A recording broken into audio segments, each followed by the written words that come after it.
આજની ધર્મકથા. પ્રણામ.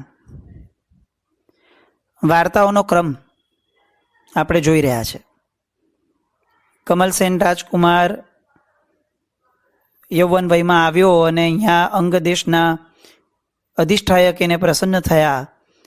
એ પછીથી આ મંત્રીની હારે બેસ્યો અને મંત્રીને પૂછ્યું કે ભાઈ, રાજા છે તો ખરો, બોલવામાં આટલું અચકાય છે પણ રાજા છે તો ખરો, તો પછી કેમ મને રાજા તરીકે અહીંયા સ્થાપવો છે? એના જવાબ રૂપે એક આખી કથા એ કહી રહ્યા છે. આ કથામાંની કથા હવે અવાંતર કથા જેને કહી શકાય એ કથા હવે શરૂ થઈ કે જે વિનયંધર ને જોઈને શ્રીકાંત રાજાને ઈર્ષ્યા થઈ હતી. એની પત્નીઓને મેળવવાનો ભાવ થયો હતો. એ આવો ભાવ એને કેમ થયો એવો પ્રશ્ન જ્યારે વૈજયંતી રાણી, એની પટરાણી, એ પધારેલા જ્ઞાની ગુરુ ભગવંતને કરે છે. એ સમયે આ વિનયંધર અને આ ચારેય સ્ત્રીઓ, એનો એક આખો જે પૂર્વભવ છે, એ પૂર્વભવ હવે આ જ્ઞાની ગુરુ ભગવંત પોતાના શ્રીમુખેથી પ્રકાશી રહ્યા છે. એમણે સૌથી પૂર્વે વિનયંધરના પૂર્વભવની વાત કરી કે રાજન, પૂર્વે ગજપુર નામના નગરની અંદરમાં વિચારધવલ નામનો રાજા હતો. આ રાજાને ત્યાં એક ગુણવાન બંદી હતો.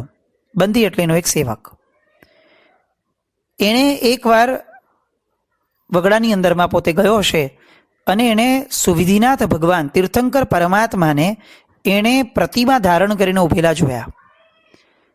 ધર્મની બહુ સમજણ ન હતી, પણ ભગવાનનું રૂપ જોઈ, ભગવાનની એ સાધનાની અવસ્થા જોઈ અને એને એટલો બધો આનંદ થવા લાગ્યો, એની રોમરાજી વિકસવર થવા લાગી અને એને એવું લાગવા લાગ્યું કે આવા ઉત્તમ મહાપુરુષ, એનો જો મને કંઈ લાભ મળી જાય તો ખૂબ સરસ. અને એમના પ્રત્યે એને અતિશય અહોભાવ મનમાં થવા લાગ્યો.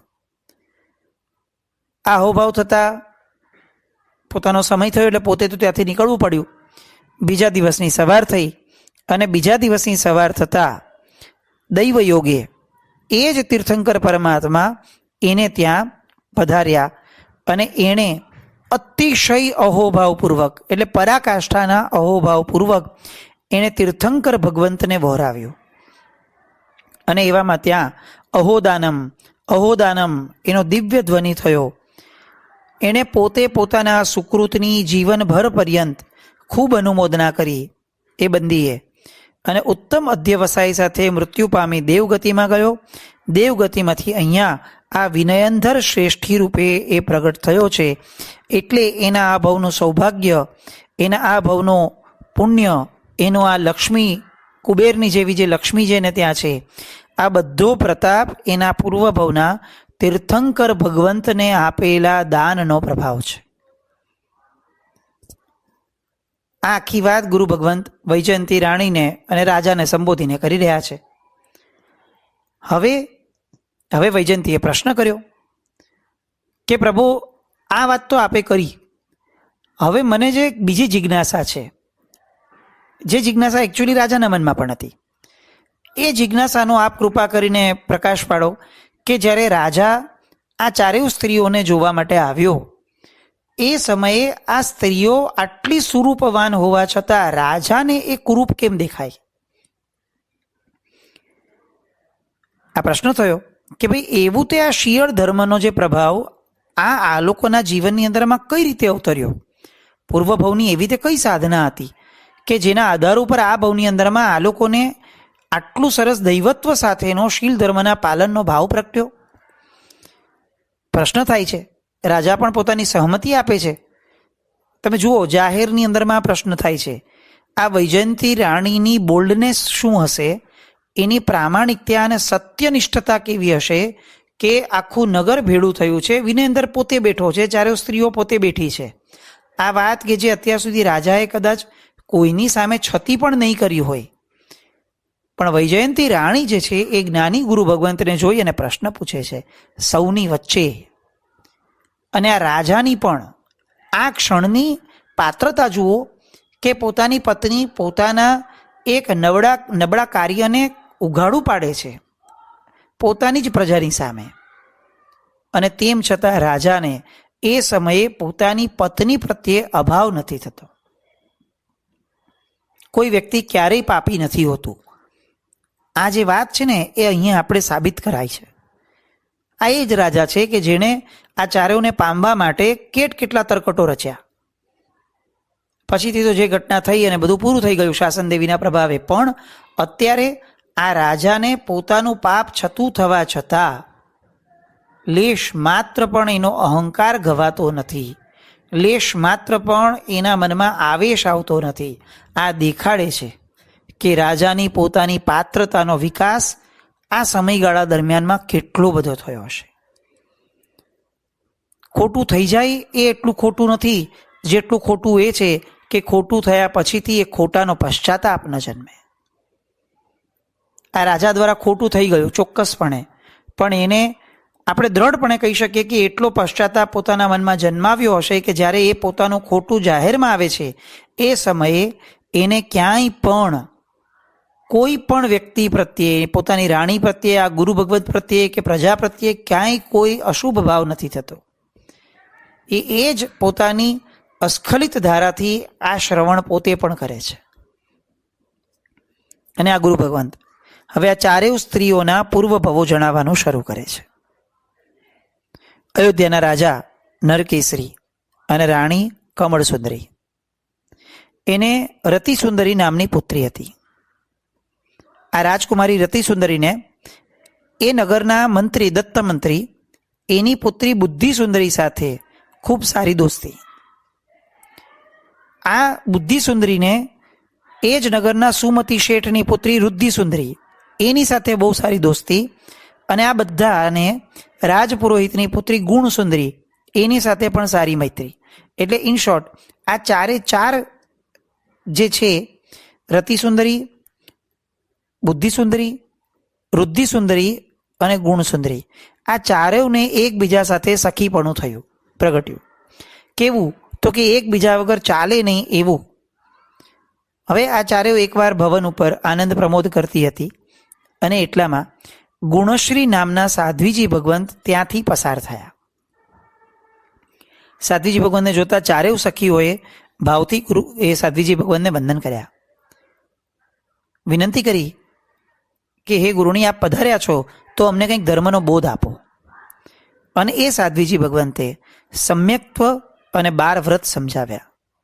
સાથે સાથે એમણે આ ચારેયને શિયળ વ્રતનું મહાત્મ્ય સમજાવ્યું.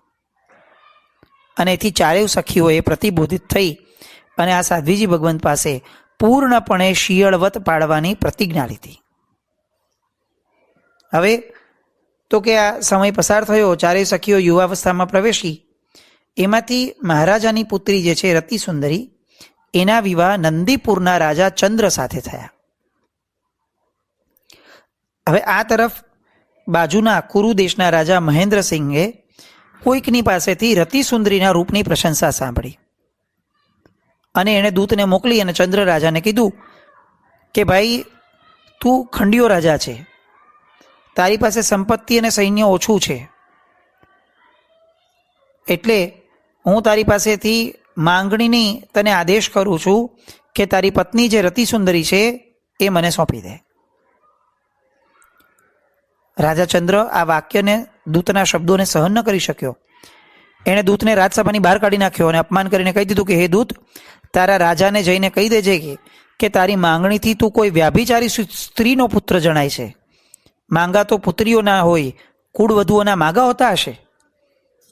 આમ એ રાજાની માતા માટે એણે નબળો શબ્દ બોલ્યો કે આ નક્કી કોઈ વ્યાભિચારીની સ્ત્રીનો જ પુત્ર હશે તો જ એ આવો વ્યાભિચારી પાકે. આ દૂત એને જે સંભળાવ્યું એ કુરુદેશનો રાજા એ સહન ન કરી શક્યો. સીધો રાજભવનમાં આવ્યો અને એણે બધી વાત કરી. ચંદ્ર રાજાને પાઠ ભણાવવાનું નક્કી કર્યું. ત્યારે ને ત્યારે જ સૈન્ય સાથે નંદીપુર જવા નીકળ્યા. બંને રાજવીઓ વચ્ચે ભયંકર યુદ્ધ થયું. ચંદ્ર રાજાનું સૈન્ય નાસભાગ કરવા લાગ્યું, કારણ કે ઓછું હતું અને એની પાસે એટલે સરંજામ પણ શસ્ત્રનો ન હતો. મહેન્દ્રસિંહે નંદીપુરમાં લૂંટ ચલાવી રતિ સુંદરીને પકડી અને પોતાની નગરીમાં લઈ આવ્યો અને પોતાના અંતઃપુરમાં રાખી દીધી. બીજે દિવસની સવાર થઈ એટલે મહેન્દ્રસિંહ ચંદ્ર રાજાની રતિસુંદરીને વશ કરવા માટે અંતઃપુરમાં આવ્યો. મહેન્દ્રસિંહને જોતા જ રતિસુંદરી પગે પડી અને બોલી કે હે રાજન, મારે અત્યારે ચાતુર્માસિક વ્રતની આરાધના ચાલુ છે, માટે મારી નમ્ર પ્રાર્થના છે કે મારું શિયળ આ 4 મહિના માટે અખંડ રહેવા દો.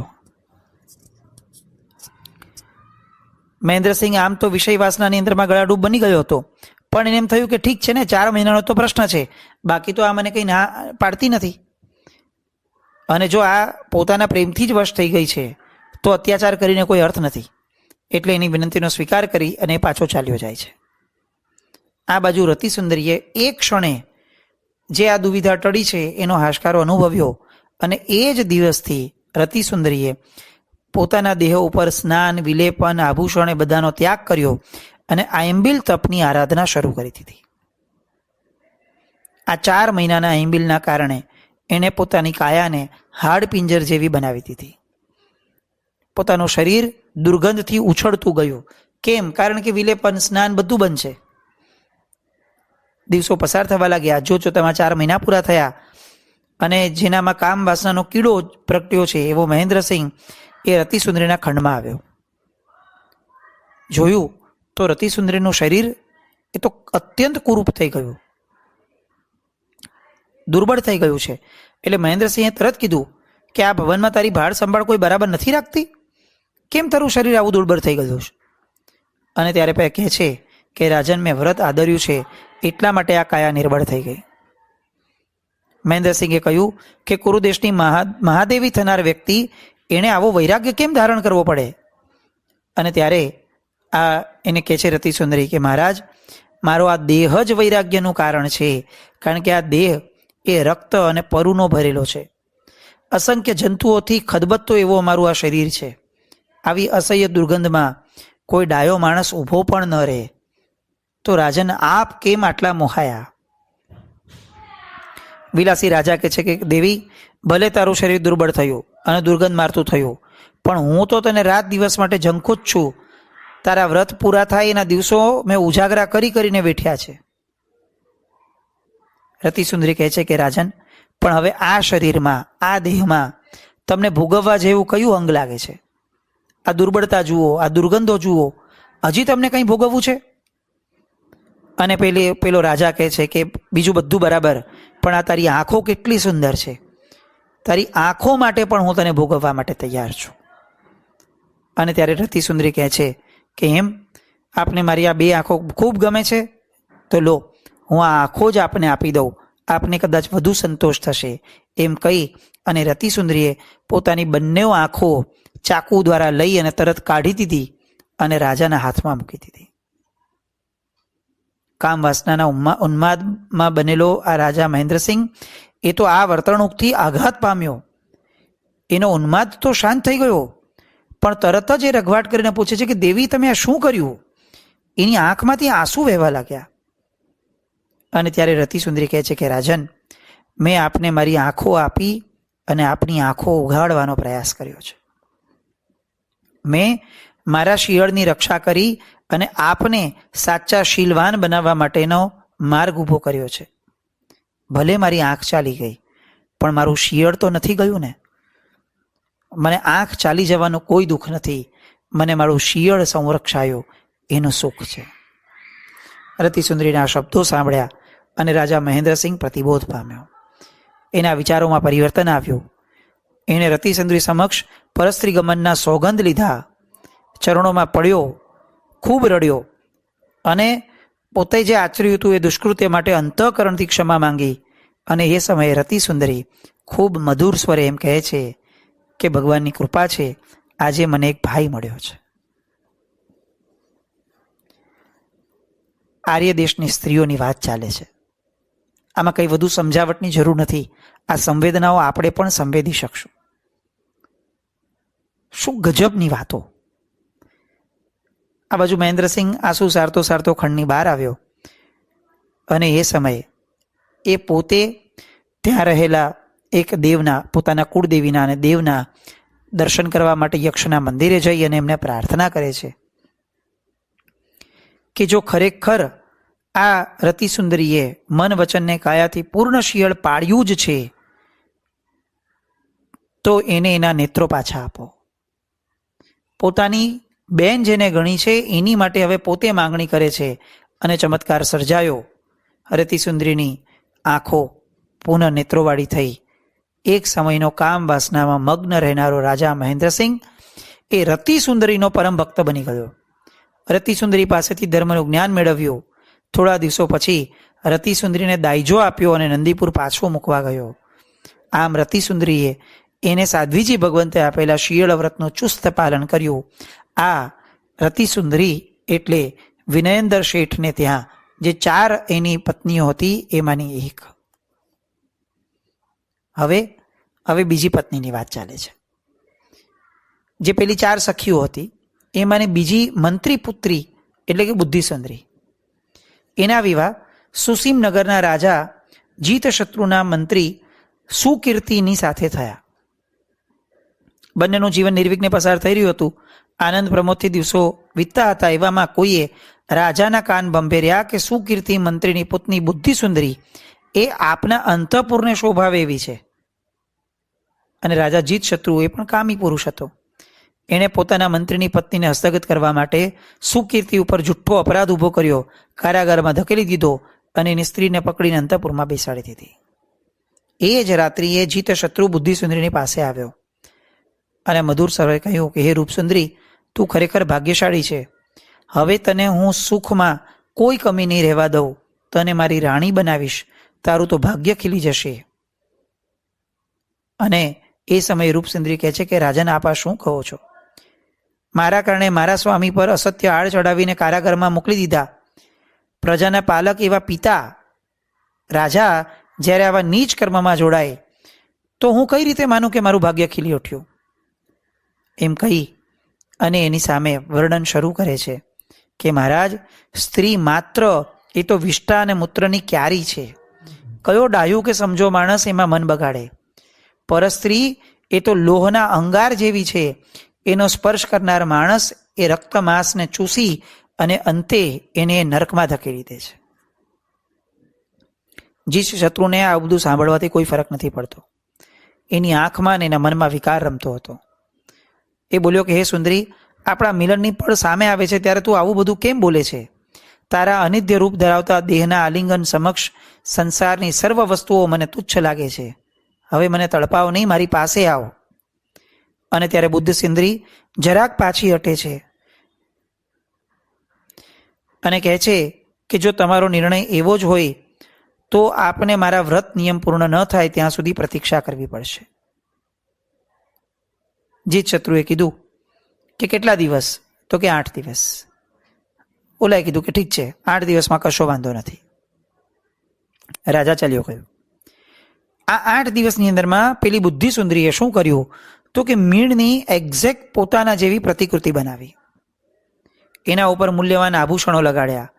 પૂતળીને જોતા સાક્ષાત બુદ્ધિસુંદરી જ છે એવું કોઈને પણ ભાસે એવી એ રચના એને કરાવડાવી. 8 દિવસ વીત્યા.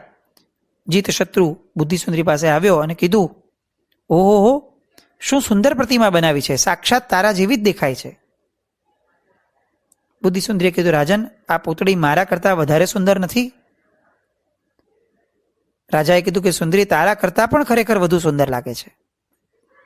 તો પછી એક કામ કરો ને, આપ એને આલિંગનમાં લો અને આનંદ પામો, તો એમાં ખોટું શું છે? જીતશત્રુનો મિજાજ ગયો કે એક તો 8 દિવસ મને તડપાવ્યો અને હવે ઉપરથી આવી બધી વાત કરે છે. એટલે એણે તરત જ એ જે પૂતળી હતી એ પૂતળીને જોરથી લાત મારી. જેવી લાત મારી એટલે એમાં જે મળ વિષ્ટા બધું ભરીને રાખ્યું હતું એ બધું ઉછળ્યું. અને રાજા તરત બોલ્યા કે સુંદરી, આ શું? આ પૂતળી આટલી બધી દુર્ગંધ કેમ મારે છે? અને ત્યારે બુદ્ધિસુંદરી કહે છે કે રાજન, હું આપને એ જ વાત સમજાવવા ઈચ્છું છું કે આ દુર્ગંધ તો હજી એ કાલે કદાચ દૂર થઈ શકે, પણ મારા શરીરમાં તો આના કરતાં પણ ભયંકર દુર્ગંધ છે. આ દુર્ગંધ આવતીકાલે કોઈ સાફ કરી જશે, વાયુના કારણે સમાઈ પણ જશે, પણ મારા દેહની દુર્ગંધ એ તો કાયમ માટે, જ્યાં સુધી હું જીવું છું ત્યાં સુધી આવી રીતે જ રહેવાની. આ શબ્દો જીત શત્રુના અંતરની અંદરમાં પરિવર્તન લાવે છે. રાજાને પોતાની ભૂલ સમજાય છે. બુદ્ધિસુંદરીની ક્ષમા માંગે છે. પરદારા સેવનનો નિયમ લે છે. કારાગારમાં રહેલા મંત્રીને મુક્ત કરે છે, ક્ષમા માંગે છે. અને એ પછીથી મંત્રી સુકીર્તિ અને બુદ્ધિસુંદરી એ આનંદમય જીવન વિતાવે છે. એ જે બુદ્ધિસુંદરી હતી એ ત્યારબાદ દેવલોક ગઈ અને દેવલોકમાંથી ચવી અને વિનયેન્દરની પત્ની તરીકે, બીજી પત્ની તરીકે અહીંયા જન્મી છે. આ એના શીલ ધર્મનો પ્રભાવ છે. આ બેની વાર્તા થઈ. હજી મતિવર્ધન મંત્રી એ ત્રીજી સખીની વાર્તા જે પેલા જ્ઞાની ગુરુ ભગવંતે કીધી છે એ વાર્તા માટે આગળ વધે છે. પણ અત્યારે આપણો સમય પૂરો થાય છે. 2 પત્નીઓની વાત થઈ, બીજી 2 પત્નીની વાત થશે. એટલે આ અવાંતર કથામાંથી વાત આગળ વધતા આ એક્ઝેક્ટ કમલસેનને અહીં કેમ રાજા તરીકે સ્થાપવો છે એ વાત મતિવર્ધન આગળ કરશે. આ અવાંતર કથાઓ એ આપણા જીવનમાં શીલ ધર્મને ખૂબ પ્રોત્સાહન આપે એવી શુભ મંગલ કામના સાથે. જીને આજ્ઞાવૃત કંઈ પણ બોલાય તો મિચ્છામિ દુક્કડમ. જૈનમ જયતિ શાસન.